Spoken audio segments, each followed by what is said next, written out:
Buongiorno e ben ritrovati con l'informazione flash di New Sicilia. I principali titoli della mattina. Il presidente Renato Schifani ha annunciato che il governo regionale ha predisposto una norma che prevede un incentivo economico per i medici che lavorano nei presidi ospedalieri di zone disagiate o con carenza di organico. La misura sarà inclusa nella legge di stabilità.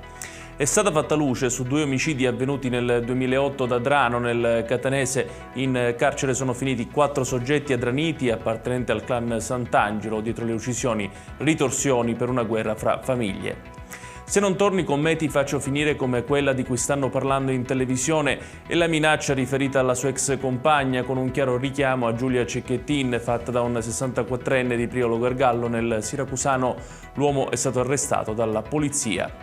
Avevano messo in piedi un vero e proprio mercato parallelo di carburanti. Per questo la Guardia di Finanza di Trapani ha arrestato 4 soggetti per associazione a delinquere finalizzata al contrabbando di prodotti petroliferi. Era entrato in un tribunale a Palermo con una pistola e per questo era stato arrestato. Successive indagini hanno fatto emergere come l'uomo in questione, Giovan Battista Calabria, guadagnasse attraverso attività illegali che hanno portato ad una confisca di beni per 300.000 euro a suo carico. Ed è tutto per questa edizione. Tutti i dettagli su queste notizie li trovate sul nostro sito www.newsicilia.it. Grazie per averci seguito e arrivederci.